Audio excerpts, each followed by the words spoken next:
Welcome to the Stop Down Photography Podcast, episode 95. I'm Scott Davenport. In this episode, let's talk tips for a more productive landscape field workflow.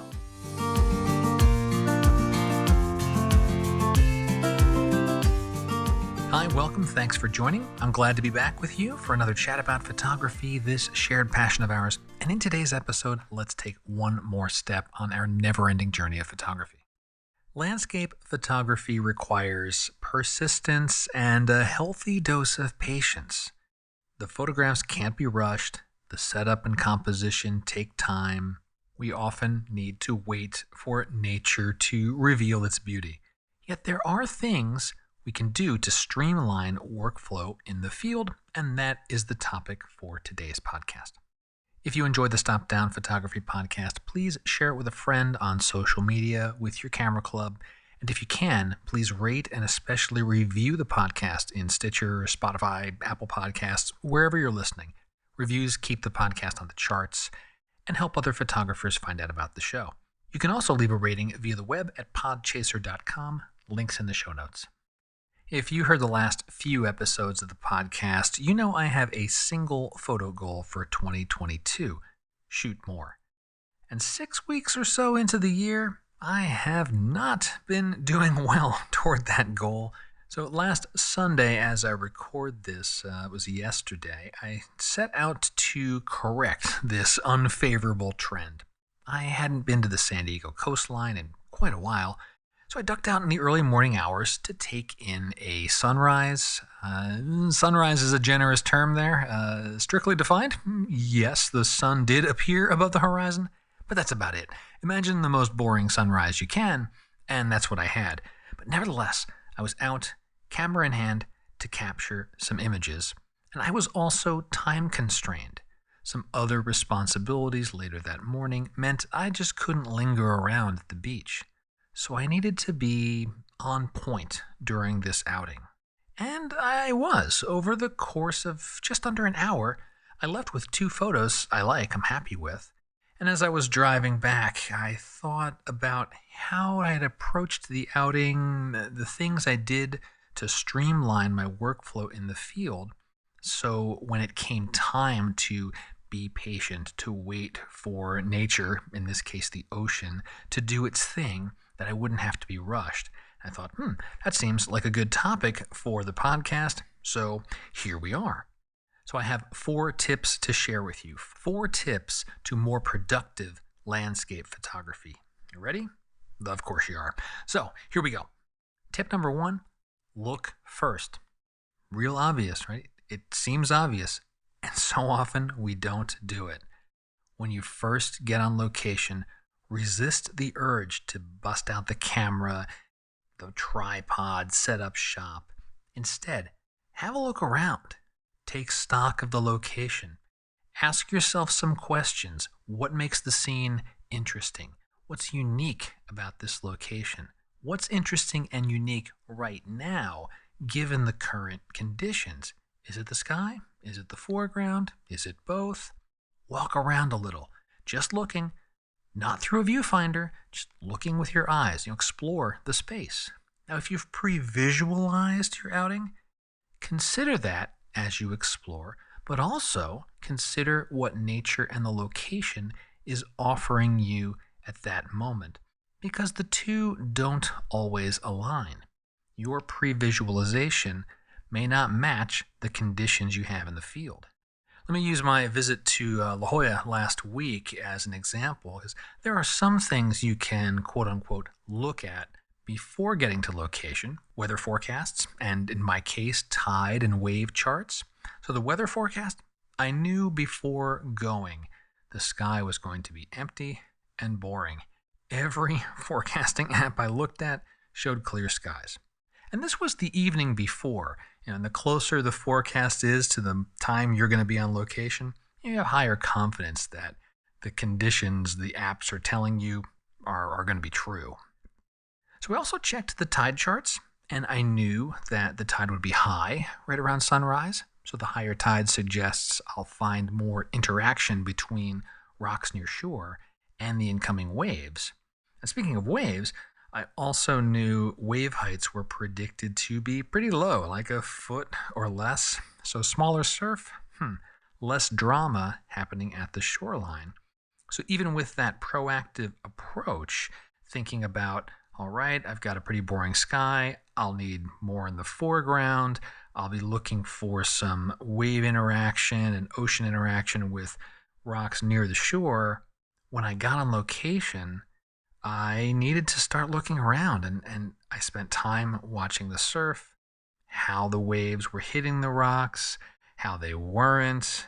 I knew that the sky was going to be not a major part of the framing, and I ended up visiting 3 beaches before I went back to my car to get my camera bag. So really resisted the urge to set up shop by leaving the gear somewhere I couldn't reach it while I was scoping around. Now, that's not always possible if you have to hike someplace. Obviously, you want to bring your gear with you. You don't want to hike in, a couple of miles to look around, hike back a couple of miles, get your gear, and so forth. But resisting the urge to grab the camera. So that's tip 1. It's just look around. Take stock of the location. See what it's offering you that particular day. Tip number 2 is take handheld test shots. Once you've looked around, you've found a few potential compositions you can work with, take test shots and do this handheld. Don't concern yourself with the filters and the longer exposures just yet, or anything you might be doing with like the artistic approach to these potential compositions. You're still in scouting mode. And you want to do this handheld because working handheld is just way more nimble. You aren't fiddling with your filters, recalculating exposure time, adjusting tripod legs, none of that stuff yet. The handheld work is measured, don't get me wrong. You're thinking about the compositions as you take them, but you're rapid. You're trying out broad compositions. You're not aiming for the perfect composition or the perfect exposure. When I'm grabbing test shots, I'll often just go to aperture priority, put it at f8, let the camera do the rest. Because I don't even care if I have the right depth of field for the scene. Like everything has tack sharp focus for a test shot. Even if there's low light and there's camera shake and the test shots aren't in focus, no problem. It's like making a sketch, like a rough outline of the scene. Right? Don't sweat the technical details just yet. And be varied with your test shots too. A few test shots of one composition, move to the next composition. A few more test shots. Move and repeat. Move and repeat. On my last outing, I started with the edge of a reef where the incoming wave was just like push over the top and bleed into the foreground. Like pop, pop, pop, take a few test shots. Turn, did some sweeps of the coastline. Pop, pop, pop. Another set of test shots. I moved down the beach a little farther, found a grouping of foreground rocks. Pop, pop, pop. You get the idea. This is rapid, but measured. There's a good balance between thinking about the composition, taking a few shots, and moving on. You're not doing spray and pray. Now, once you've got those test shots, you review them on your camera's LCD, right? Yes, you get to chimp. You look through what you just took, decide which one is the strongest composition of the set, the one with the most potential. And as you're reviewing that, at least for me, I'll look at them thinking about, all right, what might I do with filters here? Or what might I do with how something that's moving through the frame would be changing or look differently? Because remember, your test shots are probably at faster shutter speeds. For me, like 1/60th of a second is kind of fast. Maybe that's slow for other shooters, but for me, that's a fast exposure. But the point is, think about how the scene will look once you set up your tripod, add your filters, really dial in your photo. If you shot at f8, but you're envisioning a deeper depth of field, well, ignore the out of focus area as far as it being out of focus. Do the elements of the composition look good? If the test shots are at high ISO, ignore the noise. If there's motion that you expect to be in your final photo, like stream or clouds moving through the sky, think about how those will look and mix with the fixed elements in your composition. And once you've got that, you're ready to move on to the next stage. But tip 2 is take handheld test shots. Then tip 3, make the small adjustments. You've got your candidate composition, now you refine it. You make the small adjustments. You're still working handheld. Again, handheld is more nimble. As soon as you plant tripod legs, smaller adjustments take more time. Now, you won't eliminate the need for small adjustments once your tripod's set up, but the closer you can get to the strongest composition handheld, the more streamlined your field workflow is. So experiment and refine. You're working that one composition, your strongest composition, raise the camera up a little bit, crouch down a little bit, get those higher and lower angles, take steps to the left, to the right. Maybe you try getting a little closer with a wide angle, exaggerating the foreground, or doing the reverse, stepping farther back, reaching in with a zoom. Push and pull the interaction of the elements in the scene, because the different angles, vantages, focal lengths, they all change the dynamic of the subjects in the frame. Using my experience last Sunday, my grouping of rocks was among like ocean smooth sand, and that was the most interesting to me. I got back there, and I started with the camera at about chest level. That worked pretty well. Angling downward improved the composition, minimizing the dull sky, and leaving a bit of the ocean in the background just to be context.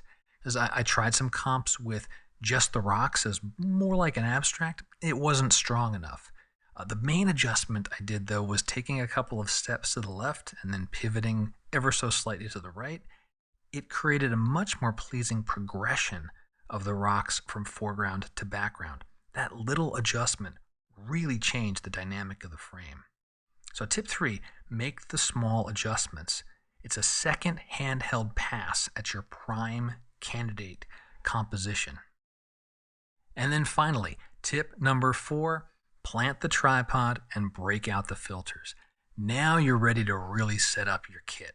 The tripod comes out, mount your camera on the ball head, dial in the camera settings, your aperture, your exposure compensation, you add your filters, calculate your exposure time, all the things we do with our landscape photos. And you might still make small adjustments. That always happens. But these are tiny things, usually just with the ball head, maybe something slight with the tripod legs, but they don't take a lot of time because they're small. And then patience, right? You wait for the light, the sway of a tree, the swirl of water, the decisive moment for a landscape, all the things that landscape photographers do. When I'd set up on my chosen set of rocks, I had to wait for several rounds of waves to roll across the sand, swirl around the rocks. Some were a little too strong and they'd cover the rocks too much. Others were too weak. It took several rounds of tide swells and variations on my timing to trigger the shutter at the right moment to get a sweep of water that I liked. But all in all, I was more productive because of the test shots and really working without the tripod first. So to recap those 4 tips, number 1, look first. Number 2, take handheld test shots. Number 3, make the small adjustments, and that is still handheld. Then number 4, plant the tripod and break out the filters. As you put these into practice more, that handheld work, it only takes a few minutes, and you get to the business of creating your primary photos faster, and in the end, you have more productive landscape outings.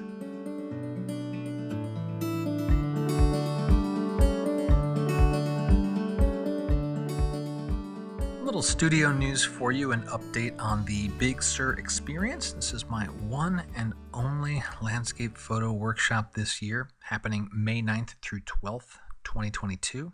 The photographers joining me on this 4-day workshop received their workshop handbooks this past week. I like to provide a handbook with each workshop I run. It has things like a gear checklist to help you choose the type of equipment to bring, recommendations on clothes to pack, jackets, footwear, hat and gloves, whatever we might need to stay comfortable in the field. Also a description of a typical workshop day. When are we at location? When are we back at HQ working on photos? And of course, a list of some of the locations we'll visit during our time together in Big Sur. If you are registered for Big Sur and you didn't catch the handbook, check your email. It is there waiting for you. And there is still one space open in this workshop, and that seat could be yours. The Big Sur Experience, it runs Monday, May 9th through Thursday, May 12th, 2022. The workshop cost is $1,695. That's a full 4-day workshop, personalized field instruction, post-processing coaching, any park admission fees required, and the opportunity to immerse yourself in photography with a group of passionate photographers. It's always so much fun to just hang out with other photographers for a bunch of days. Now, if this sounds interesting to you, check the show notes. There is a link to the workshop page. It has all the details on the workshop, how you can register. The Big Sur Experience. And hey, if you can't make this workshop but know a photographer who might be interested, let them know about it, because, what goes around comes around. I've been able to attend workshops and events because a photographer friend let me know about them. And down the line, I've done the same. When I hear about a workshop or event and go, ooh, I know who would really enjoy this, fire off a text, fire off an email, and we're helping each other out. And if you listen to this podcast, you follow my work on YouTube, you know me by now. I'm all about sharing knowledge, connecting as photographers, and growing our craft together.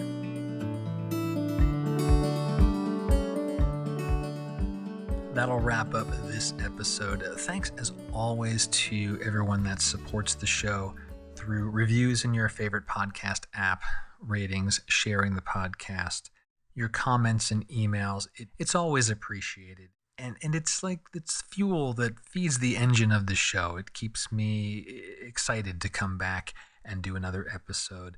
If you're interested in learning about different ways to support the podcast, and many of them, if not most of them, are zero cost, check the show notes. There is a link there, or if you're listening on the web, you'll see a support the show button on every page of stopdownpodcast.com. So get on out into the landscape, put some of these tips into action, streamline your workflow, and you'll come away with more shots you're happy with on your next outing. And until next time, my name is Scott Davenport. Have fun.